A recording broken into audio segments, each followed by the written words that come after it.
want to introduce our guest speaker for tonight, really good friend of mine, Kyle Kling, who's the head of MDI Ventures USA. Today's topic was on corporate venture capital, so I was super pumped that we could get Kyle to come down from Los Angeles for this session because he's really the real practitioner and expert on this. So Kyle, explain what, or who is MDI Ventures? Sure. Yeah. Hi, guys. MDI Ventures is the corporate venture arm of Telekom Indonesia. Telekom Indonesia is one of Southeast Asia's largest conglomerates. You can kind of think of them as like Verizon matched with like Walmart matched with like a pharmaceutical company. Like they're just huge. It's about $1 billion under management across 5 different funds. And we invest in almost everything, but we have a mandate that's focused on agriculture, fintech, logistics, and healthcare. I mean, so just, I come from a telecom background. What's the population of Indonesia? It's like 300 million. It's the 4th largest country in the world. 4th largest country in the world by population. Who can say the other 3 ahead of Indonesia? US, China, India. Okay, there we go. So I always thought of it like if one of you guys had a startup and it's, I don't know, helping the unbanked bank or something, or it's moving money from one phone to another, and I can get Kyle's attention on that deal, and then he runs it up the flagpole to Telekom Indonesia in Jakarta, and then they say, you know what, we're going to give you guys 10,000 users as a test case. And if that works, we're going to roll it out to another 50,000. And if that works, IPO on the discounted cash flow of this thing. You'll have so many users, that's insane. Whereas what is your average venture capitalist going to do to literally help you more than just wire you money, feed payroll? So it's substantial. But the interesting thing is that, and in my roaming of the earth, looking for LP capital to invest in my fund, in Southeast Asia specifically, if someone owns a business that's laying a golden egg, so it's the goose that lays the golden egg, like, why would I sell 20% of that in perpetuity for a short-term IPO just to have scrutiny over the company yacht, the company house, and the company everything, and the company helicopters? And so they end up using their money to buy some adjacent or totally different business, and they become conglomerates. You know, that's my view, but break down the empire a little bit, one more time, because you're saying, like, imagine you have Verizon and Avis, or like, aren't you guys like the biggest car rental company? Not car rental, but it splits into 2 entities. There's Telkomsel, which is Mobile. That's a telco carrier. That's like the Verizon. It's 160 million mobile subscribers, which is what, like 3 times that Verizon, or 2 times. But then we have. Also, can I say something too? Yeah. Americans will use their Verizon phone for a number of things, but they don't do everything on it. Yeah. They do stuff on their PC. Yeah. Like they get to the laptop. Have you ever been to this archipelago in a traffic jam? If you don't put that vacation and that mortgage on the back of that moped, you ain't never doing it. Everyone has like 2, 3 phones. Yeah, I remember the first time I saw like startups pitching, like Indonesia pitched to Silicon Valley, and I'm like, these guys are wizards on mobile. They're like 88% of their transactions are on mobile. We don't know how to make the buy button bigger or smaller, but that's not what it was. So being the mobile operator is kind of interesting. Yeah, no, it's kind of turned into like, you know, you skip the computer era. Like you guys have laptops here. These are really expensive laptops for Indonesia. Most people have either like Xiaomi laptops, which are now getting really good for super cheap, but also, you know, Android stuff that's super cheap. You can have same $1,000 phone can do everything, and you have the super app ecosystem that can order you whatever you want at any time, any part of the day. It's amazing. But there's Telkomsel, owned by the government, and then there's Telekom, which is kind of the holding arm of everything else. There's about 33 different subsidiaries. One of them is FTL, LTL Logistics. One of them is storage space. One of them is retail. One of them is financial services. One of them is enterprise software. We have a space tech arm. We basically run NASA of Indonesia. We call it Lapan. And then the list goes on. Like port software management of ports. There's just a huge variety. We're in pharmaceutical space. We own 3,000 clinics. Which, by the way, startups in the maritime space right now are extremely interesting. So to be able to be like, well, we happen to own Singapore or something, and Jakarta is incredibly important. Doesn't Singtel own like 40% of Telkomsel? Yeah, they have a mine like 25%, 30%. Okay, 25, 30. But it's a significant mistake, but yeah, it's a weird dynamic. Like we compete, but they own us, but they don't control, but we listen to their lead because they're smarter. So It's a very culturally interesting relationship, and this is being recorded and will probably go on the internet, so we can leave it there if you want. But I mean, I think that you guys don't have a board of directors, you've got a board of commissioners. commissioners. Yeah, it's appointed by the president himself, Chikoya. And then after that, we have board of directors, which is kind of like the executive team, internal, Are you talking MDI Ventures now, or no, you're still? Telkom Group. Okay, And then there's directors that kind of oversee each subsidiary. So there's technically two board of director layers here. yeah. I mean, I think in my experience of raising money in the region, and I've kind of been all over. I told you, I'm going to be out there in June and July with my kids, scuba diving during Fridays and raising money out there, hopefully. But like you meet some family that owns like all the rubber of Indonesia, and they just don't want someone in Jakarta running their money for them. They want somebody in Singapore running their money who's probably Indonesian. You know, it's I don't know what your view is. So the Singaporeans, I think the Singaporeans also said if we own 30 to 40% of everything, all the rising tides raise our boat. Yeah, I think, so Indonesia went through a weird phase where you have to understand conglomerates own everything, families own everything. Good luck trying to start something. And then all of a sudden, one day you have people like the equivalent of Uber's, Gojek. It's like a super app, so it's not just services. You can order massages, you can order food delivery, you can order groceries. They just completely disrupted the taxi market, which is owned by a family and close to the government. And then all of a sudden, the Ministry of Transportation, once they got super big, decided one day that Gojek is illegal and no one is allowed to try it anymore. Lasted for a day. And then there's a hard awakening reality from many family offices and also corporations saying, okay, we can't play the same game that we played for hundreds of years, which is we dominate, no one else can get in. Technology is actually super disruptive now.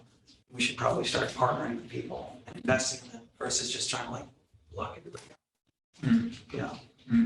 And what about Grab? Grab is, you know, I think of as the SEA, I think you'll say SEA is Southeast Asia. Yeah. Grab is the asset. That's like the real. I had a night out with the Gojek guys when it was the global. What's the guy's Ahmed's? Have you ever been to Ahmed's events? No. He did this event in Bali. It was the first time I went to Bali, and I met those guys. They were a lot of fun. But that company hit like that was the biggest valuation company I think at the time Yeah. of the startup community. Yeah. Do you know how they're doing now? Great. I mean, they're kind of evolving into more of a fintech company because they manage almost a good portion of cash transactions now because they manage the order flow of a lot of consumer services. So pivoted to fintech services.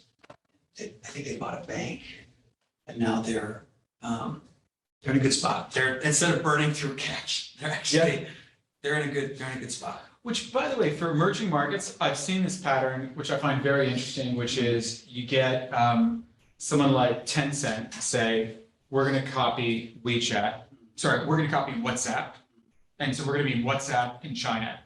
And then quickly they realize, as native local people, we have a different set of problems here. For example, no one's got a bank account. And so we could start transferring money.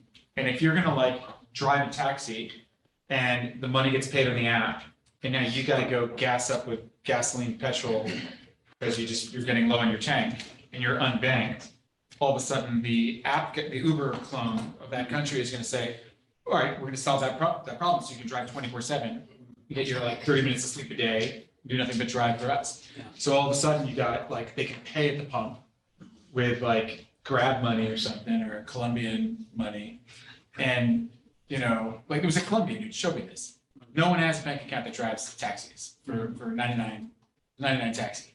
But, so they end up like mixing and mashing. We're a little bit of PayPal, we're a little bit of WeChat, and we're a little bit of, we just bought a bank. And it evolves into a different animal, you know, completely. But, so maybe, let me start at this level. Why do corporations bother to set up a corporate venture capital business unit? What are the drivers for, I mean, it's probably different if you're Time Magazine versus Telecom Cell. Yeah. You know, I think it comes down to just, and this is more Telecom's position, but even Fox, I mean, you also, what kind of corporate venture capital, so you know quite a bit too, but a lot of it actually comes down to corporations just want to know who's going to be disrupting them, taking their business.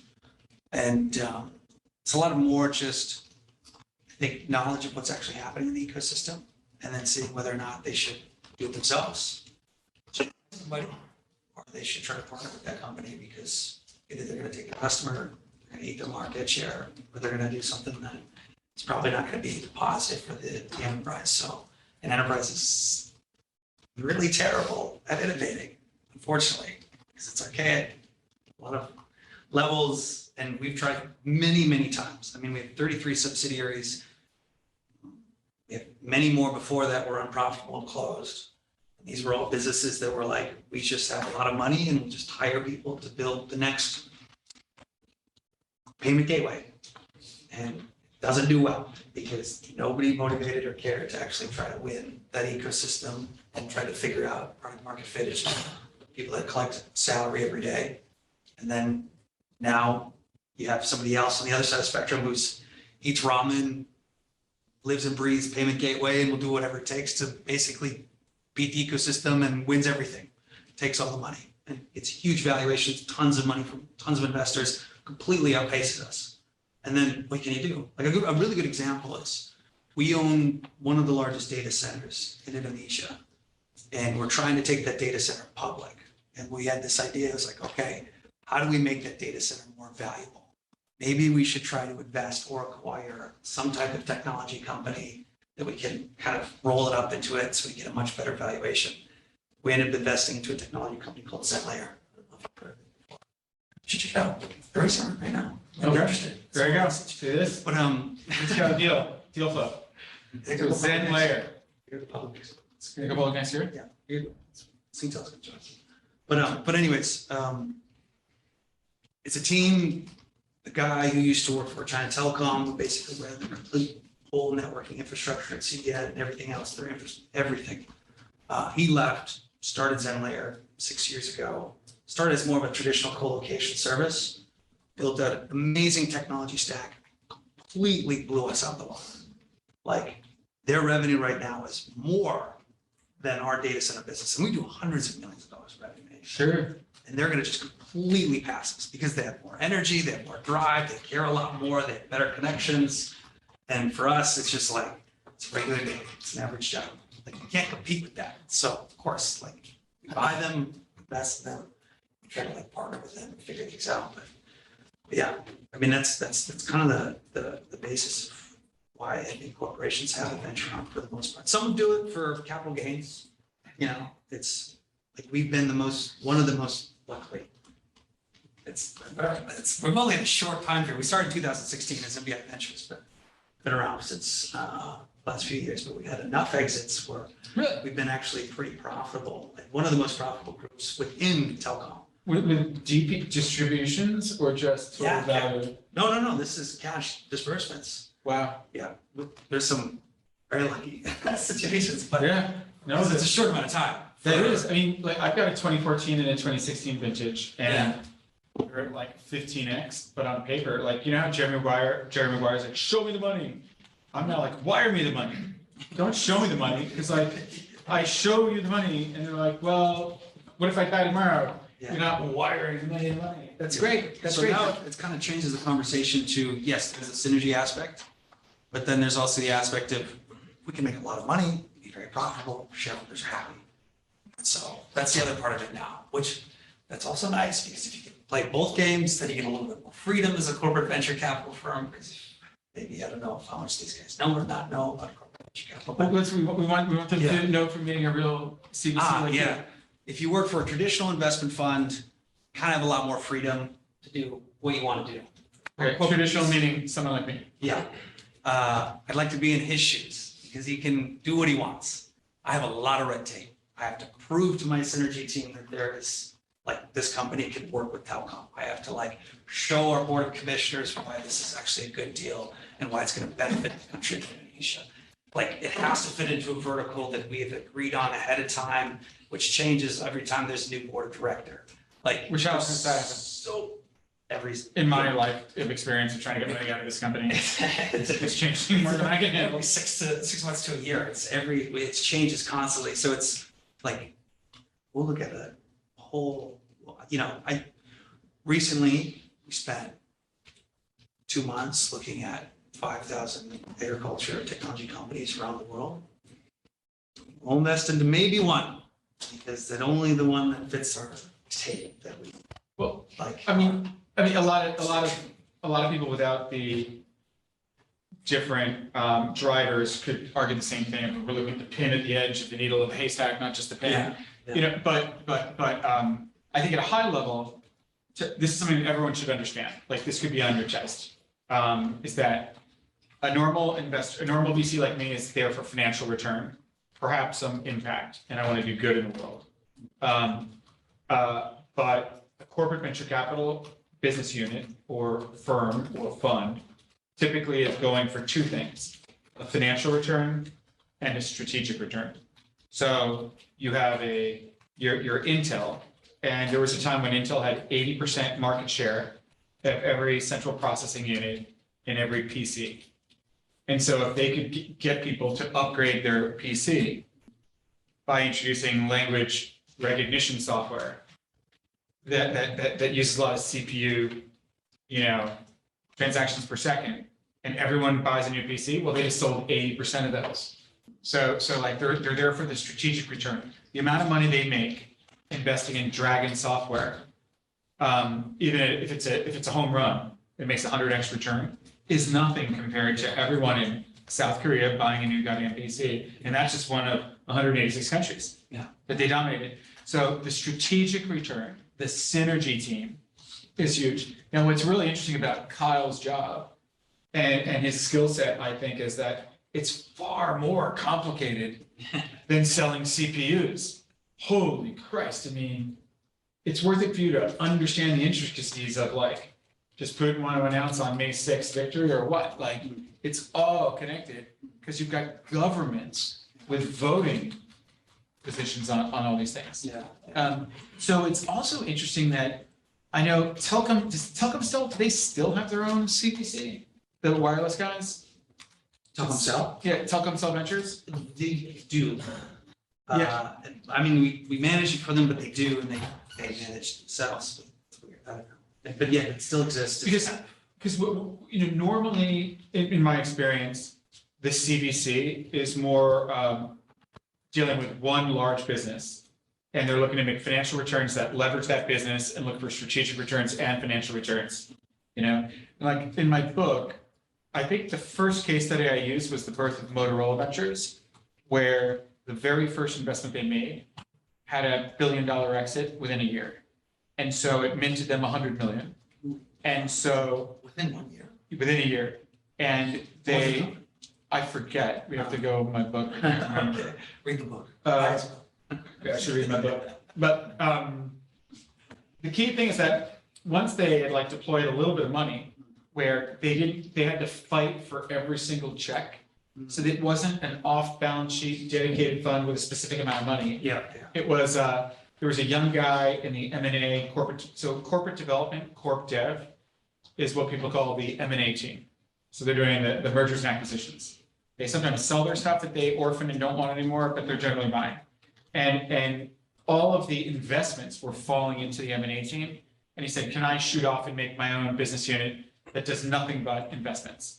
And so all the BUs, business units, send me that stuff, and we'll do that. And whenever he wanted to make an investment, they needed the investment committee included a whole lot of people who shouldn't be making investment decisions. And they're just not used to, they're like, well, what if this doesn't work? And you're like, well, even better. It's like my answer to that. I'm like, I didn't grow up on that kind of stuff. So it was just really, really hard. So they had to fight for every investment they made until they got this lucky lotto ticket. And then it was like, all right, you know what? You can have the house money. You just made like a 90 million of cash on cash back for us. You have 90 million to play with. Yeah. And that was the birth of Motorola Ventures. But Moto, short for Motorola, always said, we don't do any investment unless it's strategic. And how do you measure if something is strategic? So for Moto, they said, we need a written signature from the head of a business unit. And they have their A, B, C rankings of everything in these, organized large corporate structures.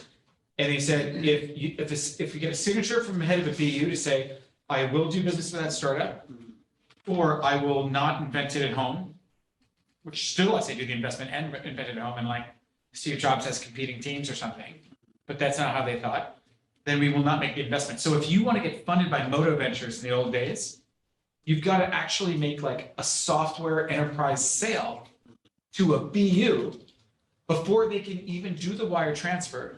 And you're sitting here thinking, how much months have I got left before I run out of money to get my funding round done? Who's the target list of who I'm going to go to? Like, I'm going to apply to Chapman and Stanford. You're like, well, if Stanford's, I got to like get them to marry me first before they can even let me in. It can be early acceptance to the program. Like, screw that. So the IC, the investment committee of how corporate venture capital is done, I think is a massively important bit, Yeah. I mean, I would say it's always evolving. So whatever the hell MDI Ventures is today, it ain't going to be that in a month. Yeah. Right? Is that continue to change? Yeah. like one day you need the CFO and the next day you deliver him 100 million back and he's like, oh, Kyle can do whatever he wants. Get in your motorcycle and do deals. After the first year. And because most CVCs don't last long. Do you know what the average is? 3 years. Yeah. It used to be 4. There's a few that like never die. But yes, so that's interesting. Sapphire Ventures. Just continue to get money. Well, do you know the story of Sapphire? No. Yeah, so I'm old friends with your Silvers, who's like one of the original SAP. He's friends with like Herman Hauser and all those guys in Munich. And so they started SAP. This is actually a good story because it kind of shows you the evolution of many CVCs. Yeah. So SAP is like the only company in Germany. Now, I've just offended a lot of Germans, but it's basically the only company in Germany that if you ever want to sell your company to. And if you're beating your chest like Tarzan that you sold your company to SAP, you didn't do well because Oracle would have paid a lot more. But anyway, Herman Hauser is one of the richest people in the world, founder of SAP. So they have a lot of money. And so they said, why don't we have our name in big lights in the venture world? And we're tech, we're ERP. So they made SAP Ventures investing off the balance sheet with a non-functioning investment committee. And then York Silver came into my office and said, it was March of 2011. And he goes, we just got off the balance sheet. Yeah. We just got off the balance sheet with $325 million USD. And we are not investing off of their thing. We're off the balance sheet with our own vintage with 2 and 20 compensation, 2% management fee and 20% carry. And we still have some of them on our IC investment committee, but we're getting paid. So no more looking for a job. I'm gonna stay here. And I can leverage that whole SAP, all those subscribers in Indonesia or whatever, like all the SAP infrastructure and do that. But the first thing we gotta do is diversify the LP base. And he said that like before he went through his first coffee. He's like, so the first thing we have to do is diversify the LP base because what if they don't re-up? What if they don't re-up in the next vintage? Yeah. Like, just like they change everything, board of, not directors, board of, what is it again? Commissioners. Yeah, I mean, geez, that sounds really hard to convince people what you want to do. Yeah. You have no idea what's going on in their minds. Yeah. Countries, wars, not just like the business. So, like a lot of politics. So his first thing was then let's diversify the LP base. And it's like, do you want to keep the name? Do you like the name SAP? He's like, no one's going to take our money because they think they can't sell to Oracle. And Larry Ellison's the biggest buyer in the world. Larry Ellison buys all the companies, like more than anybody. Apple they steal, they don't buy. So they're like, the next thing is we have to change the name of the company. So what's it called now? Sapphire. What are the first three letters of that? SAP. That's right. Yeah. So, and where's their office in Palo Alto? Hillview. And where's their office in London? Inside the SAP building. Yeah. So they're still, in my opinion, kind of in there, but Hey, but they're still getting billion-dollar paychecks from SAP today, which is, but they're making money, so. yeah, it's, Why not? so you could argue that like the child completely got off the plantation Yeah. and it's no longer delivering the strategic value that matters to them. Yeah. On the other hand, allowing it to evolve Yeah. like that was probably the right thing to do. Yeah. And why would you complain if you're getting like, I have no idea what Beazer Clarkson delivers, but I would think 3x. I'll bet you it's 3x or 4x, At least, yeah. and it's probably not They're doing well. more. I mean, I could be wrong, or should we get very angry at me if she sees this, but I doubt it's more than 5. Yeah. And I think that these They're guys not are like, they're happy, like, hey, you're paying the firemen with their pension, 3x every couple of years, keep doing it. Yeah. And so why would SAP pull out of that Yeah. when Yeah. they're anchoring it, Yeah. And so it's free. And they probably, they have them in the building, so the startups are coming in, Right. meet our Hansa group or whatever they got. Yeah. So, Sorry, I didn't mean to cut you off. No. How do you know the SAP? how do I know all this? Yeah, no, how did you meet SAP funds? Oh, I've never met Herman Hauser. Oh, I thought you said, okay. No, I've never met Herman Hauser. Jorg worked directly with Herman Hauser Oh. at SAP. And so he put Jorg in charge of this corporate venture capital business unit Okay. when it started. Gotcha. Yeah. Okay. And Eran, who's Israeli, who's been living in Potsdam forever, was the other like major guy. Hmm. And then he ran Hasso-Plattner Ventures, Mhm. which was just Hasso's money, Mhm. his personal money. And then he left that and started a venture debt firm, which there's a million of them around here. And we've had a great venture debt, like probably too much venture debt focus in this class. But he's like, he's attacking the Kratos Capital. It's got a monopoly of like more than half the market here. So there's a lot of room for anybody to come into that. So with the, we don't have to talk about all these things, but so when you are looking for corporate synergies, and it's not just a financial return, how do you feel being programmed from above? Do they need to see financial return? Do they need to see strategic return, or do they have to see both? They only asked for synergy, but we knew for a fact that if we invested in a company that had some synergy, but then the money just disappeared, they would never get money again. So like we actually made a conscious decision to find companies early on that had somewhat synergy, but was going to exit pretty quickly. So you're looking for quick exits, Yeah. not big transformational companies. Yes, which is why we had a few like 1, 2, 3 year companies. The portfolio is like 2, 3x. Okay. But we knew, knowing the board of commissioners, because, so like a traditional fund, the 80-20 structure, 20% of that, any returns goes to the GP or those who run the fund. In CVC funds, there's no, you don't really get that 80-20 structure. You just get salary, maybe a bonus, depending on the company you work for. For us, the board of commissioners get the carry. Whoa, Yeah. that's They kind get of a cool. payout, then you keep them allocated. You still get money from them, so that's kind of how we. When you say they get it, I mean, do you mean like what's yours is mine and what's yours is Putin's? I mean, like. Yeah, kind of, yeah. It's a dictatorship. No, they're still like, we're changing the structure, but that was set from the beginning. And obviously. When the- you the say it principle goes to that the came board of back- commissioners, I mean, is, Yeah, so like, Board of commissioners someone, and- so someone from the board of commissioners is like a board member of Singtel, right? Someone like that? Singapore Telecom? No, so people from Board of Commissioners are like, they're actually very random, they're appointed directly by the president. And then, so like So one they're of them. non-executive directors, like non-executive Yeah, and then directors. there's board of directors that are, like, one of them is our CEO of the fund. Right, So he gets a very small portion of, like. and- 20% profit. It's not technically 20, it's a different structure. And then Is it per deal or is it some sort of fund wide? it kind of is per deal. That's awesome. Yeah, but Can I it's say also, there's things that also depend on it, and we have a ridiculous whack that we have to deal with, but, and then board of commissioners get majority of the chunk. And- As individuals?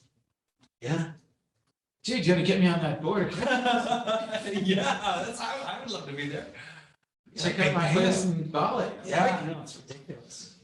But hey, that's what keeps them happy, because they're the decision makers, you know? Well, that, I've never heard anything like that, because what's interesting about that is if they develop any kind of respect for you, they should be listening really attentively of, is this a winner?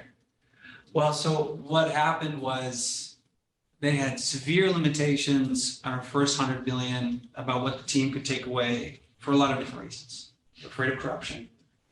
I would think. I have some interesting stories, but at the same time, they almost were confident they wouldn't get that money back at all. And so they wanted to make sure that, like, if they didn't get the $100 million back, no one from the team would say anything. And we also get audited for a year to make sure that, like, nothing is getting, like, squeezed out of the company. And that's how it started. Luckily, we made exits. We basically returned that money. And then at the same time, you know, we were in negotiations to change the structure. And then we had a huge team exodus. They're like, screw you guys, we'll never work here again. We'll go to a different state-owned enterprise. And then because a good chunk of the team left, they just had to change a lot of the structure and the rules. Okay, one thing I've noticed is that, like, I'll just pick on Intel Capital, because why not? Yeah. So Intel Capital is, they don't cancel it every 3 years, because this guy Les was a co-founder with Andy Grove of Intel. So he's like a junior co-founder who's like a prince in the royalty family, says, I want to do corporate venture capital to keep Moore's Law working. And he convinced them that if they're not accessing startup innovation, they'll never continue to make the chip twice as fast and half the price and using half the heat and all that. So that goes on and on and on. But they normally cancel these things really, really, really quickly. With losing my thought on oh yeah. So now Intel Capital every now and then says, we're not paying anyone a percentage of the profit of the fund, because there is no fund. We just invest off the balance sheet. And then someone's like, you know, I brought the deal to Andrew Roman. He invested with us. He literally made $50 million personally on that. I make nothing. This just doesn't feel right. I'm quitting. And so someone's very upset that, like, I did nothing. He did everything. I made more than him. He's pissed off. He's like, I work twice as hard as Andrew. I'm 10 times smarter. I should get a better job. So someone leaves. And then the CFO says, all right, we're losing the talent. Yeah. We need to compensate, you know, I can't get you to play baseball for my team if I don't pay anybody, right? So they'll give you synthetic carry.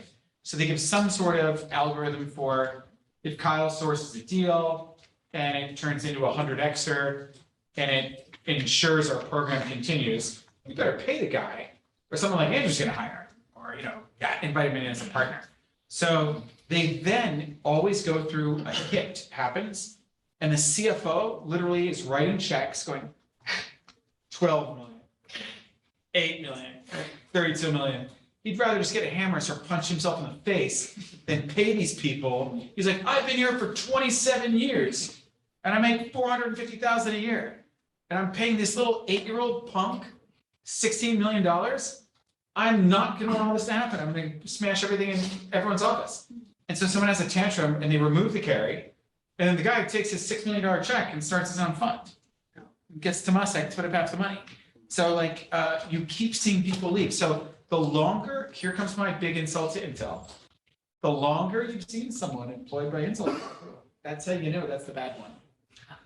Like if they had stronger legs, they would have gotten off that plantation. It's just like, they just can't get off. Or they're like, I'm happy with this $62,000 comp salary. You know? It's an issue. So compensation, so I'm trying to be a little amusing, hopefully not offensive. But, what's that? Anyone in Intel Capital? Well, They suck. I was kidding. no, listen. You know, Intel Capital wrote the foreword to my CVC book. I love those guys, especially the ones that get off and leave eventually. I think 7 years, it's time to look at your options. So they still don't do anything. They don't. Basically, every 2 or 3, whenever there's a big exit, and some CFO is writing those checks, Yeah. they get rid of synthetic carry, and then everyone feels just like a Stanford MBA at graduation. They feel very overvalued about themselves. And, you know, they think it was all them. I'm like, do you think it had anything to do with those 200 million subscribers at Telkomsel that you got the app onto? Was it really you with a Midas touch, or was it the fact that you managed to get your corporate to wave a magic wand and buy, you know, you invest in a startup, your Toyota AI Ventures, and you give them a contract for spark plugs for the next 5 years, you can IPO that thing on the Nikkei tonight. Yeah. Is it you, or is it with the corporate? You can't walk away. Like, once they take Goldman Sachs off your business card, it'll be a little colder out there. Yeah, that's right. That's very true. But anyway, so compensation is a massive issue within the corporate venture capital world compared to the non-corporate venture capital world. And I think a lot of people are unsatisfied with what they're making, but then when they go to raise their own money, and they travel the world going to Jakarta and KL, like me, and you come back with nothing, and your wife's like, you have food poisoning, and you smell like this. I don't like you traveling the world and coming back without lots of money. It's not so easy. So having a corporate to be able to enable you to write checks is kind of, you know, don't underestimate it, buddy. I never said I did. Yeah. I never said I did. Yeah. So we're covering some good topics. So compensation is a big one. Let's talk a little bit more about IC, Investment Committee. So maybe talk about, if you want, to reveal the evolving IC, how it's changed within you guys, or what you see with other corporate VCs. And if you were giving advice to someone here on setting up their family corporate venture capital business unit, how should the CVC behave? Or how should the IC be structured within a corporate? Yeah. So our history was, we first have our IC is basically our board of commissioners, which is kind of directly appointed, like that is the board of commissioners of all of Telkom. So they have to do everything else How too. many people is that? It's not that big. They don't work for Telkom. They're actually like mostly very famous family-owned businesses all over, and they're just there to make decisions. That sounds awesome. And you've gotten to hang out with all these people? Well, they're sometimes, but not. They're just like, some of them are like billionaires. So They it's don't- like, it's not. Yeah, it's not. I'm not the same level. It's a very distant. But anyway, so so originally they were the ones who were set up just to oversee it. It's impossible because they had no idea what venture capital was. They didn't know what majority of the technology companies that we're looking at. And then, I mean, we had a process of like a certain amount of documentation that we would create, proposals that we put forward, a certain amount of them had to make a decision, yes or no, and then we can actually have the best of the deal. That kind of evolved into. And there's like 8 people, sounds like there's no deciding vote, or you need to have a majority by 1, or what? I think it was, at the time Consensus? it was like. See, the thing is like the rules are, yes, we only needed like majority, but in Indonesia, you need everyone's approval. You can't just like throw another board commissioner. I mean, the guy does own Starbucks and Zara. Yeah, everything in the so mall. it's not like you kind of have to get blessing from everybody, even though you don't need to. And if you don't, then we still kind of just walk away from the deal, because the board of commissioner relationship is more important than the start of the deal. Then that kind of evolved into only placing people that had the time and also understand venture capital. Like overseeing of the board of commissioners, overseeing what we did. And then we had some board of directors that were added to that in the investment committee. Now we still have some outside people that don't live in this world. They're like researchers or musicians or run a coal business, right? So they're still the outside perspective, but Telkom wants enough insiders and like people that know what's going on so we can make the decision process much faster. Because before, when we had the old structure, it took forever to get a meeting with the board of commissioners, and then took forever to get approval, and now it's a little bit faster with people that know what they're doing, understand the ecosystem. It's still slow because we're audited. We have to like write a ton of documents every year. We have to prove that the process is right. We're not funneling money out of the company or the government, and then getting approval from board of commissioners who know what they're doing. So how long did it take in its least functional state, and how long is it taking when it's functioning well? 2-3 months unfunctional, and then 1 month functional. So- Okay. I mean, a month, if the startup really wants you, Yeah. like if I were selling the startup of how much they need you and how much they want you, Yeah. we didn't keep extending legal dates and leaving the door open a bit longer. That's why the strategy for us has kind of changed to try to find deals that are a better fit, synergy wise. We also like, and they're not probably raising a fund right now, but we can already start internal documentation to approve any form of investment. And then when they're ready to raise, then we. Oh, okay, that's very smart. Yeah. It's kind of like me with my SPVs. Trying to do an SPV when the round is closing is a bad idea. Yeah, yeah. It's slow, but if I can like get interest, we can preempt maybe Right. and even lead. And in ancient times of the 90s, no CVC would ever lead an investment because they wanted to cover their ass that a financial VC has set the pricing and the terms and the valuation and all that. Yeah. But that's completely changed. It's very, very CVC by CVC. Where are you guys on leading versus following? In Indonesia, we aggressively lead because you kind of made the point earlier, like we own the market in certain categories. So we work with the deal, like we can instantly turn the revenue to $10 million plus business. Love it. But abroad, we don't. We're not allowed to. It's because the board doesn't. You know, they want to have international people that know more of the local markets, wherever the company's from, to lead, to get confident. So that way we're not just running into a deal blindly and we get short end of the stick. Because by the way, a lot of shitty deals come to Indonesia. I'm sorry. Can you start here? Yeah, all you want. A lot of crappy deals come to. As much as you need to. Okay. As much as you have to. Shitty deals come to Indonesia because what happens is there's too many companies that like fail at fundraising in the United States. And they're like, well, some guy in Asia will give us money because they have no idea what the hell we're doing and they don't understand the ecosystem here. So we actually had a few guys from Australia who were building an app that would aggregate all the messaging apps into one app. I think I've heard this too. And this was a long time ago. And they came in, they haven't finished the app. They wanted $9 million, 25% stake in the company. The app is not complete, it's not even launched. And these guys said, okay, we want to take $9 million, you get 25%, maybe a board seat. And then we're going to take 3 million of that, take it off the table and give it to us ourselves.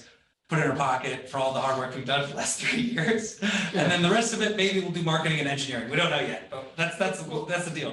These are the type of deals that we got. Like, it was just horrendous. My face turned red. I wanted to slap these guys, but they do execute. I'm so happy you said that because I've seen this many times with like Silicon Valley operator, people that are like super wealthy and successful. They're like, I refuse to talk to any Sand Hill Road VCs like Andrew.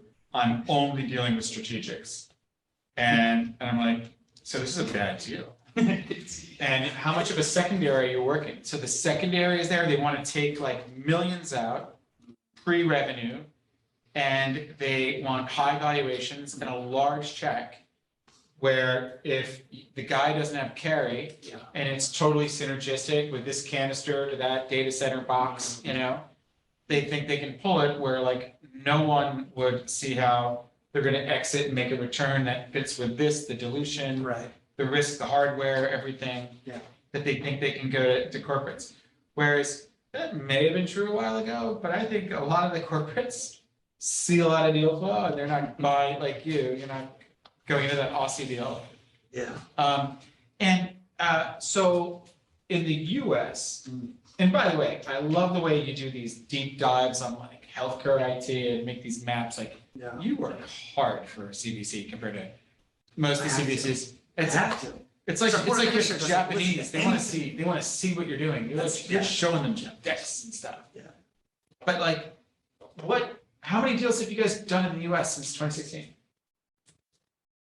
7, 8. 7, 8. So And it's like 1 to 2 per year. It's not that many. 1 to 2 per year, but you're bringing a ton of intel to them, so they love it. Yeah. Well, I would say we could have easily done 30 to 50 deals, but majority they say no. And these are really great deals we missed out. Yes. Yeah. Well, your anti-portfolio. But it's a board commission. You have to work with, that's the problem. By the way, document your anti-portfolio better. Like document your energy portfolio and like start tracking it. And like, yeah. for the record, I went to invest in Zenefits, got shot down with my IC. I went to invest in, Lambda 6 different times and never got into Austin's deal there. Like I got such a big energy portfolio, it's horrible.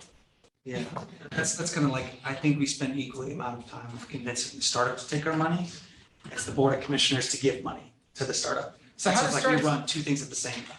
Like, I think a lot of people aren't just born understanding the importance of your conglomerate, and Yeah. or even like, and even a lot of American VCs will be like, oh yeah, Kyle, nice guy, but he's going to tell you you got to open an office in Jakarta. That sounds like I went to the airport. By the way, the airport in Jakarta, you get out of that airport, and whatever day of the year it is, it's hot as hell, and it's like so humid. Yeah. And you come into this thing that there might be some open air, but you're in a concrete parking structure, and there's something like a snake of like 200 cars, all with the gas on, trying to have a group Waco, Texas death with carbon monoxide. They're running this carbon monoxide in the humidity, and the only thing that gives you fresh air is the unfiltered whatever local cigarettes that they're all smoking. And I'm like, I need a gas mask to get in this cab, and there's no hope in sight for 40 minutes. And they've made it illegal to get a ride sharing app. Like you can't go near Grab in there, or that is Grab. No, you can't. Okay. They did it. That was a long time ago. That was when it was early days. Now it's open. Yeah. Okay. It's Wild West. Yeah. So when you make an investment for you guys, do you need to get the startup to commit to like open a sales office in Jakarta, or do something with the business, or something in the region, or Yeah, or is it just option? It's just good optionality. Like I would love to have you guys invest in a bunch of our deals and say, if we ever decide to go to there, these guys own and dominate that country like feudal lords. It's funny because like Telkom in Indonesia is like they're gods, So like they want to come to the US and they're like, schedule a meeting with Mark Zuckerberg. I'm like, yeah, fuck you, dude. That's not gonna happen. Yeah. Doesn't care who you are. My Tell list in is Indonesia, you're the Harvard. best. They're Like, they want to go see Elon, they want to see this. No. But for the most part, early days, it was had to get a signature, had to get a business deal with this energy group or a business unit, then we could do a deal. We've been pushing aggressively the last 6 years to like move away from that, and we have a little bit more freedom. Now it's more like, as long as they're committed to doing something in Indonesia and there's sometime near future, foreseeable future, then great, then we'll do that. Which is, I mean, none of these guys take my advice, believe me, they pay me and they still don't take my advice. But I think that there's so much to gain, especially if you can diversify your way into a creative portfolio and you've got a little bit of time. So give me an example of a benefit to the conglomerate that came from any deals, whether they were done in SEA or done over here. Like what the startup brought to the group? Yeah, like what was the non-financial, what was the value that wasn't just a capital gain on you bought at the share price and you sold at a higher price? Yeah, a lot of it's like. I guess the data center one sounded like a good one. Data center one's really great. Like they send us business from China. They're going to completely restructure like networking stack so we can kind of replicate what China Telecom's doing and open up basically data center cloud services for the enterprise market, which we're not that good at right now. Like it's just that there's more. By the way, this company uses our data centers. Is that right? They were already in your. So they already pay us $10 million a year. And we only made a $10 million investment. So we already got our money back just this year. And then So we if they expect grow, $100 million in the next 3 years. Right, so that's the Intel CPU market share. If they're committed to your co-location data centers. Right. And you can help increase their rack space inside of your racks. Yeah. So yeah, we help them. They help us. They're going to help us setting up data centers in Africa and South America. We did supply chain companies like asset tracking solutions, Breezy, resell, rebrand. Especially in the maritime ports and all that. Yeah. I mean, we've done like There's a lot of local agriculture companies that we invest, not in the US, but like that. Do you guys know Rabobank, the Rabobank guys? Yeah. I don't know personally, but I think some of the team does. Because I should introduce you, that's one of my, It's Thailand, right? no, so Rabobank is from Utrecht, Netherlands. Oh, no. Harry, runs it. And, they're like the number one ag tech investor in the world. I think. Oh, really? Yeah, they're like, Hey, we have some. They'll go- they'll go to Argentina, they'll go everywhere. Yeah, so like a good example is like, we just did a deal in aquaculture, which I think most industry does. But in Indonesia, it's one of the What's biggest this? Aqua? aquaculture, the industry category, it's called Like devils. Aquaman's. Anything shrimp, salmon, whatever. It's a company that's just like, they were just software and they proved out a model which they can help shrimp farmers, like majority of the shrimp not die during its fruition when, you know, and most of the farmers in Indonesia are very small. There's millions of them. Most farms are very small. And like, we like the product and then we're like, yeah, guess what? You take your software and put it to all the government-owned farms, $10 million company overnight. Yeah. And it's just like, and so, I mean, there's a So lot. if you heard of a company called, it's like something biosciences out of Cambridge in the UK, they have like, they explain it like, we have technology that basically cures coronavirus when it's in a banana or shrimp or this or that or this or that, and we just like tweak the gene Yeah, to work for that thing. yeah, And they will sell like $1 million upfront payment to do it for shrimp. yeah. And it improves the yield and stops like a huge percentage of the shrimp. Currently, like most shrimp are dying. Yeah. Like so it's like you, instead of getting 100 shrimp, you get 20 and that was a good day. Yeah. And then they put this thing in there, Mhm. and like it's like gets the bugs off of it, and you yield like 90 shrimp out of your 100. And it's a startup or is it more? They've raised a lot of money. They've like I think the number 63 million comes to mind. And Do you know they. about it? Yep. Yes. It's Merlin Biosciences, I think, and it's an Israeli guy who's been in the UK for like 25 years. And Is it, it's really based? no, Okay. oh, because of the Muslim thing. Indonesia doesn't have a good relationship. with Yeah, Israel, so- it just doesn't look good. It just doesn't look good. Yeah. I understand. Yeah, it's a UK company. It's a UK company, and their model is to license it out for all these other food types. Yeah, And they're keeping it for themselves for rice, bananas, and coffee, thinking that's like the biggest thing you want to own, yeah, those three. yeah. And I thought it was pretty smart, like, Did you invest? no, at the end of the day, Tough category. at the end of the day, like, I worry about a bigger fund like OrbiMed coming along Yeah, and just putting down like a $150 million round with a Yeah. 2x liquidation preference and then Or they even sell. doing it? Oh yeah, OrbiMed's famous for that. It's Really? the toxic liquidation preference. So a toxic liquidation preference. Are you doing the OrbiMed? Mike Sheffrey, the founder of OrbiMed, was on my investment committee for Founders Club when I had Really? all the founders come in. Yeah, and Mike is retired. He was making a clean 25 million a year personally on management fee. But yeah, 25 million was like, he's like, I'm not gonna fall below 25 million, so do whatever you want. I'm still gonna have 25 million, okay, fine, hire him, whatever. You can hire whoever you want as long as I get 25. Yeah. But I asked Mike, I said, what's the major investment, we're having dinner in New York, he's from New York. What's the major investment thesis for, healthcare, life science this year? And he said, the major investment thesis is kill other VCs that can't raise.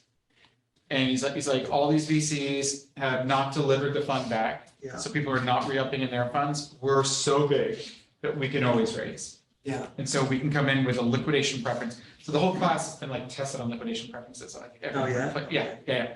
good. And so, a 1x liquidation preference, which is in the term sheet here, non-participating. We'll look at it later. If somebody comes in and says, I'm putting in like a Series C, so like we've been in this deal for years, in this like shrimp, banana, cured the stuff of the coronavirus, so it has a better yield. If they put in like a 10x liquidation preference, and then they write like a $50 million check, it's like, well, the first 500 million of the exit goes to the newest investor, and all us smaller guys that have been bringing the company along don't get anything until you get your 500 out. Yeah. And it's very possible that it'll be sold for 500 with an earnout, and that's often It's kind good of to know. Yeah. So it's like, Excel did that quite a bit.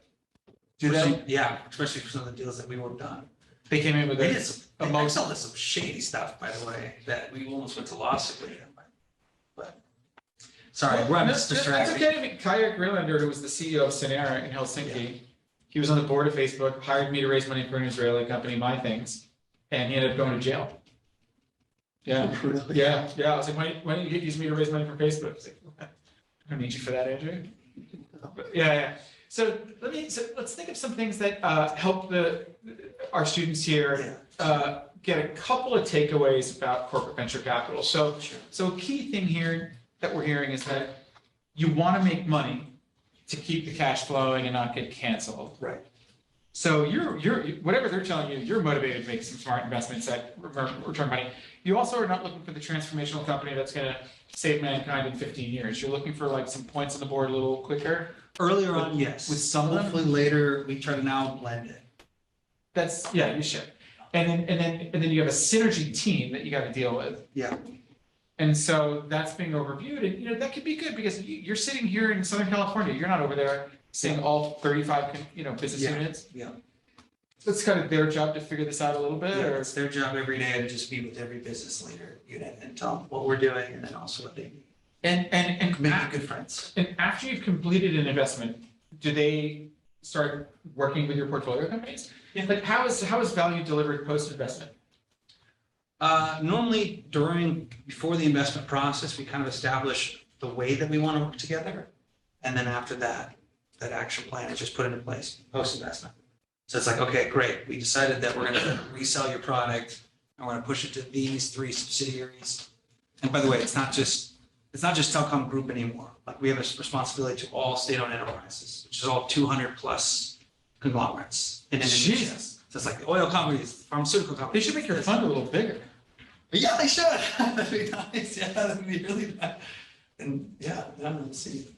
And we were talking a lot at the beginning of COVID and then kind of COVID hit Indonesia really hard, I thought. Like Yeah, there's some of those unhealthy people really were literally dying. Yeah, we went through it. It was a pretty tough wave. Yeah, and did you do any of those co-GP deals? Or you put that on hold? Or? So that's what happened. We started doing it pre-pandemic. We opened up a Southeast Can you Asia explain what a fund. co-GP thing is? So we wanted, so our strategy was to set up a fund outside of off the balance sheet, which means like it's opposed to just asking our board of commissioners to give us money every quarter so we can put it into some companies. You say, just give us this money, we're going to put it into an entity that is a fund and then we're going to invest it. And we started off by saying we're also going to partner with a really great venture fund that also knows what they're doing, that also is going to match the money that we put in. And then we can raise even more money on top of that. So we're not just using our money to play, we're using other people's money. So our money goes further. So now we can basically invest more. And we It's like Warren Buffett saying, I'll donate $10 million, but you have to match it with 3x my commitment. Yeah. Outside. So we've started doing that, but that was for local funds. And then we were going to do it for more international funds. And then the pandemic hit. And then like people died and like people shipped it out. And then we kind of had to restructure a lot of like what's going on internally. And then there's a lot of fear of businesses shutting down and whether or not things would kind of survive. And, luckily we still had exits during the pandemic the last 2 years. So Thank God. we're in a good position to negotiate more if we're trying to. So that's the plan. I mean, it's the next like 3-year horizon is to try to do some more co-GP funds. Well, and so I want to open it up for questions and then we can take a break. But talk a bit about, most people don't interact with Southeast Asia. I mean, it's like 9% of the world's population. It seems like it's growing. Yeah. I mean, if you can like forget Corona happened. Before Corona, it seemed like what a dynamic part of the world. What are your perspective on that region of the world compared to like Africa, Middle East, Europe, Eastern Europe? I really like Southeast Asia when you compare it to the rest of Asia. I mean, if you think about China or Japan or even Korea, not many people speak English. It's not less, it's more homogeneous. It's like they live in their own ecosystem. Southeast Asia, especially Indonesia, was dominated by the Dutch for 300 years. Like Dutch houses, it's very international. Majority of the population speaks English. Even the waiter at your local coffee shop. It's a huge young population. You go there, it's like it makes New York look like a joke. Jakarta does. It's just new skyscrapers going up constantly. It's this weird clash of like tons of money, tons of growth, but still third world. So you have like the Four Seasons, 5-star hotel with like just luxury, and then like the alleyway right next to it, like tons of like rickshaws People and doing laundry in living the like gutter. 10 things, and then like and then there's another skyscraper, and then another like slum village. So it's like this weird clash, but it's growing so fast, and it's like I've seen it evolve from 2013 to where it is today, and it's just like unreal.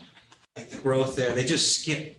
Like they skipped the laptop, they go directly into mobile. They skipped credit cards, they go directly into like payment directly with the phones. They're skipping like a lot of verticals, and it seems like it's just you see like probably similar to China. You saw the rise of like consumer products and marketplaces, and now we're seeing the rise of like fintech services and then consumer services, and then slowly you're gonna start to see the rise of like enterprise software and like business services. And yeah, I mean it's doing well. It's pretty crazy. It's really fun. It's a fun place to go. You guys should go if you've never been. Well, yeah. Well, listen, I can talk to you all night, but why don't we open up to some questions for Kyle? Is anybody here from Southeast Asia? No. Has anyone been to Southeast Asia? I recommend Thailand, Bali. These are good places. I mean, you can go everywhere, I guess. If I were young, I'd probably be going all over Vietnam and all kinds of cool places. Can you spell it off the balance sheet some more? Yeah, so it's you as the company, they have like you understand what a balance sheet is, right? So they literally have cash sitting on their balance sheet that just sits, and it's a part of the enterprise. And then they're saying we're going to dedicate that almost like an expense to your entity to spend on investments. But you have to ask for that from the CFO. The difference between that and saying, but every transaction that we make from every dollar that we spend on the balance sheet, we have to get approval from the CFO and the executives and sometimes the shareholders. Whereas like, if we could move it off the balance sheet and into like a fund that's kind of taking the same amount of money, getting one approval for like $100 million, putting it into a separate entity, and that $100 million we can do whatever we want. Well, whatever the fund dictates what it's set up to do. We can make decisions without a CFO, without, the executive board. We only have an investment community and the GP that we answer to, and that's how the fund structures. And it moves much faster, it's cleaner, makes life a lot easier to make investments. If you watch it over like a 25-year period, like I have, there's a right answer and a wrong answer on this test question. On the balance sheet, wrong. Now, some of this is that, let's say that I'm investing off the balance sheet of Telekom or MDI into Kyle's now entrepreneur startup. And then years later, we say, we've just sold our entire data center division. So all this like software node management software that Kyle has, I'm making this up, is no longer strategic. So it was synergistic and strategic. It is no longer, we've divested. So we should sell our position in that, take a 50x markup and put it into our children mobile games if that's our new direction we're going in. And I can't. It's very hard to sell a share in this company when that is commingled with everything else on the balance sheet. You basically can't. So like that's stupid. The other thing is that like the CFO is traveling in India buying a multi-billion-dollar power plant, and we need a signature to get off a simple 185K pro rata. And it's like literally 185K pro rata, and there's some entrepreneur in San Diego freaking out saying these guys suck. Like he's answering my SMS and there's some kind of board of whatever. And like they literally know Putin. Like this is crazy. And I don't want to do business with them. And so it goes on and on and on. They're not allowed to own more than 20%. If you own for general accounting principles, GAAP, if the corporate owns more than 20% or more of the startup, they need to consolidate Yeah. their income statement and balance sheet with their own. Yeah. Like, do you remember how we said, like, a test question was, do you want the startup to be a Delaware C Corp or an LLC or an LP? The answer was Delaware C Corp, because you don't want to chase them for K1s to do your own tax returns. Now the corporate's got to get you in for 20%. So if there's a down round in a company and you were safely at 18%, and now there's a down round that's going to push you into owning over 20, you literally can't support the startup. And like, this is all problematic. The second you get off the balance sheet and into a separate legal structure, that's a fund structure. You all send your K1 to the balance sheet CFO, and they hand that off to their accounting department, and it's a done. Yeah. So it's just so much cleaner. I think that more than 50% of all CVCs I know are investing off the balance sheet. Yeah. It's unbelievable how they repeat the same mistakes. And they still hire people like Daniel and McKinsey to tell us what to do. We still don't do it. It's funny. How is it possible that this like giant conglomerate, I guess, like came to have, I guess, such like an entire hold on like all of these industries within Indonesia? Like, I'm not really familiar with like the government structure, like the economy there, but like, I don't know, like at least here, obviously, like there's room for like entrepreneurship to kind of like, thrive. And is that kind of like not really a thing there? No, it definitely is a thing. It really is a thing. It's just like how traditional, like, and I'm not an expert on Indonesia's history, so take it with a grain of salt.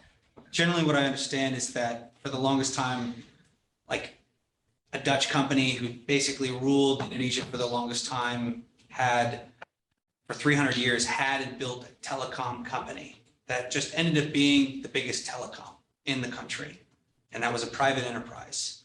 Then when Indonesia, Dutch East. Was it Dutch I East? have no idea. Okay. And then when when Indonesia became an independent country, the government kind of came in and said, hey, we're gonna own that now. Too bad, so sad. And that's kind of how some of the traditional industries, I think, started. Maybe it was because of that transition period. Also, maybe it was because the government just had money to start these, like, most of the businesses that the government owns is like very traditional, like telco infrastructure, coal mining, like commodities, like we're talking just like old stuff. And that at the time they just had the money. It was a third world country, like it was very poor. And then the government had the money to say, you know what, we're gonna put money into oil refineries to start an oil company that we own.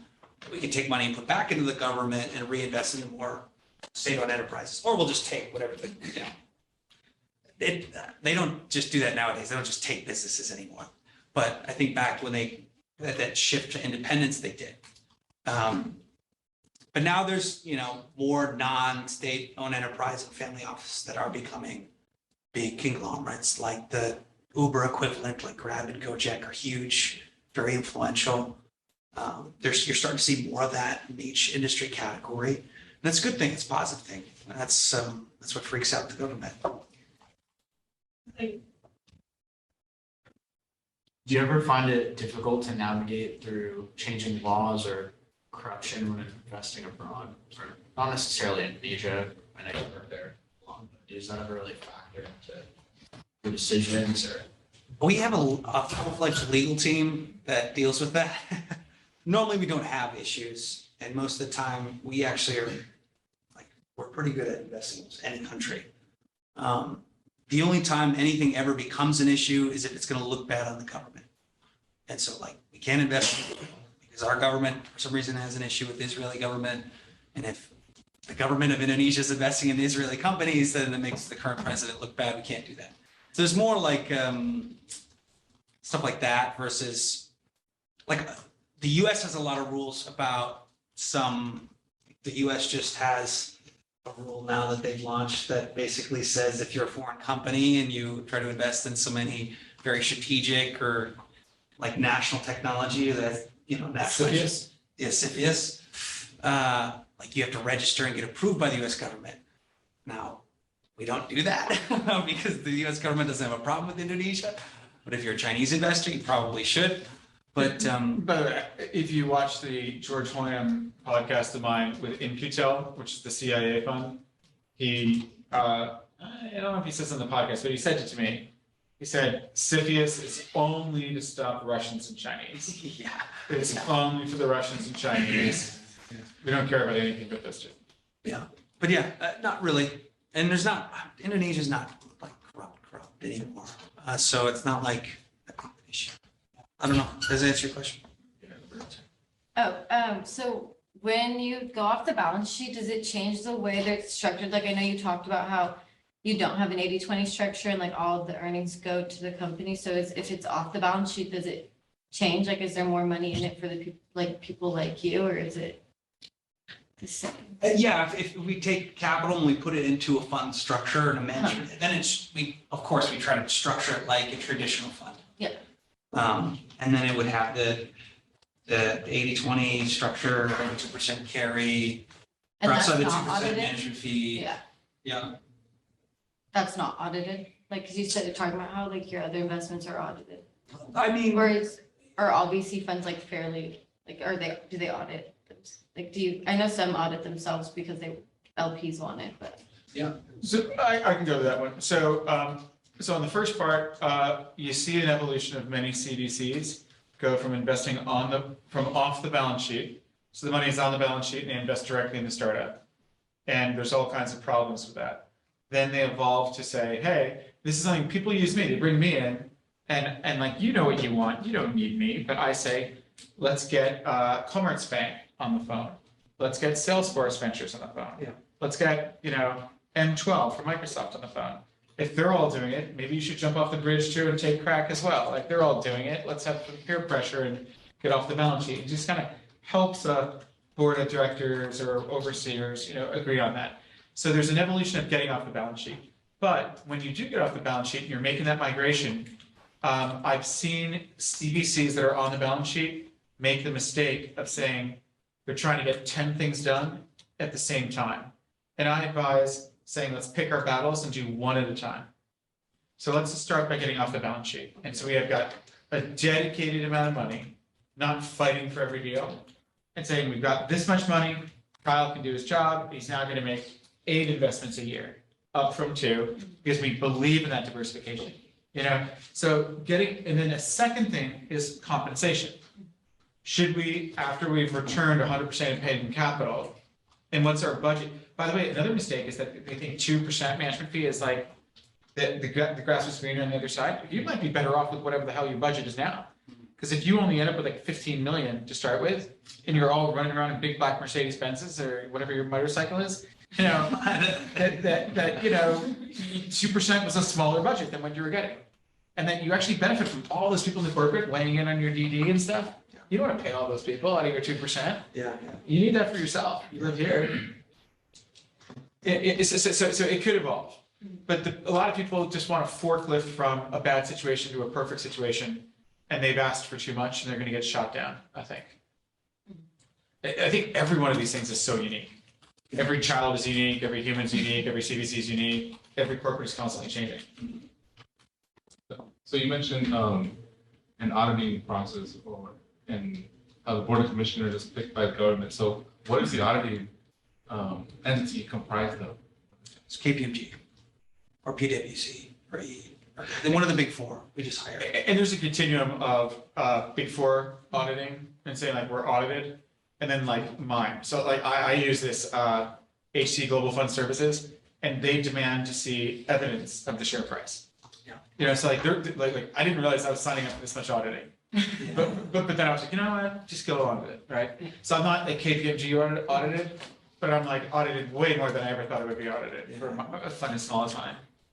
And it's really what they're trying to do is they're just trying to see if, like, we have KPMG value our current portfolio, and they compare that to what we value the current portfolio. And then How are they, so are they going up share price or a mix of comps or? they do a mix of revenue? everything. It really depends on the company. Normally they use comparables, or like they take public companies and they compare that to the current company based on a couple different factors. They have a lot of different ways that they calculate the value of the shares, and they have a handful of different models depending on which auditor you work with. That, basically takes the cap table structure and which round that you've invested in and the rights that you have, and then based on different scenarios, Really? if that company were to exit, how much is your current share worth? And Okay, you well, put it that- into well, that's a big legit. long complicated. That's It's legit. legit, That's but it's legit. just not fun to do at the end of the year for 3 months. Well, we value based on share price. So I invest in one company, cyber company with $1 million revenue. It's now got 20 million revenue, but hasn't raised any money. So we're flat on that thing. Okay. And so, and then, so we'll look at share price, number of shares, share price, number of shares. And then you sum it over here, you sum it over here. Now, the problem with this is that you can be like, yeah, this company is walking on its last death and this person should like go to the same jail cell with Elizabeth Holmes, But, like we had somebody that was like photoshopping bank statements. We eventually got into like, no, I can't. I legally can't. Because we took all the founder shares and like the denominator just got smaller, which was great. And, but like, we found emails were like, you're gonna get a call from a guy named Andrew Romans. You tell him you work at Nike. You tell him you did a POC and it converted to enterprise and you love it. And then they were faking numbers coming in from Nike. It was like unbelievable. But like, the thing is, when you do that just like share price to share price, some of those actually, are not doing that well. Yeah. And so like, we'll do this and say, so this is what that number is. So we're like 8x there. But we're writing all of these to 0. And we're rating all of these as a 2x from here. Therefore, we're at a 15. So you've got your 4 here, your 8 here, and your 15 there, and it's like, do whatever you want. Yeah. So we're kind of doing the same thing as you there, Okay. a little bit, but we're not paying KPMG $1,200 an hour. Yeah. And I think it's healthy, if you and I are GPs, it's healthy for us to go through that, because you're like, dude, that guy just like makes me think, yeah, every time he leaves, but now that I'm looking at it, it's not so Yeah. It's looking kind of crappy, Yeah. But these guys probably need a break at some point. So final, maybe 1 or 2 questions, everybody? This is more of like a personal question, but like what, I guess, like, because we talked kind of about how, like, what Andrew, like, does with MDC versus, like, CVC stuff, and, like, kind of, like, the pros and cons of, like, both sides, and I guess, like, what keeps you doing the CVC stuff, with how, like, restricted it is and what you're allowed to do. Like, instead of, like, going, let's say, like, with Andrew to, like, go do, Yeah. Yeah. Andrew. investing. No, I want to get on this board of subsidiaries and just. I've stayed with MDI because they treat me very well. And then at the same time, they give me a lot of freedom to basically do whatever I want. And that's nice, coming from a company that I think most funds, if you jumped in at the associate position, a principal position, even a partner position, you still got to answer to someone, and you still got to follow what they do, and look at their deals and do whatever they want to do. And for me, it's basically 100% freedom to kind of do what I want within a limited budget. But yeah. So, and then we've continued to grow, and then we've changed the rules lately, and we're removing, actually, it's a really great deal, because we're moving it's payout per deal. Yeah. And there used to be a cap on it, now we're removing it. Okay. So, and then we have the entire team, it's a percentage of it. So legal, HR, front desk. Yeah. That's an army of. But then that changes, and that's also like a really great deal, almost, I think, better than being a traditional. Yeah. Oh, yeah. Do you know JetBlue Ventures? So I don't know if you noticed, we can wheel out JetBlue to explain how they do it. Like, we looked at everything and we finally decided deal by deal carry for the team was the right thing to do. So what they do is they do an LLC per year. Everything they get spent that year goes into that LLC. Okay. And as soon as that LLC is in profit, they take 20%. They never have to go looking for money. They always have money. It's off balance sheet in LLC. And rather than that fund take 2.5 years to commingle a bunch of things. Yeah. So your one winner is dragged down by all your losers. you isolate your winners into 1 year. Wow. Like by the end of the year, you might be like, oh, we're making like a $1 investment. Let's not even do anything. I don't want to weight this thing down. This is a hit. Yeah. You know what I mean? So, Didn't Comcast do something like that too? oh God, no. Comcast, David Horowitz ran it for 10 years Yeah. and he'll tell you how like he still lives in Pennsylvania. Sorry. No, I'm just kidding, I'm kidding. He left there finally. He started touchdown mentions. From Pennsylvania.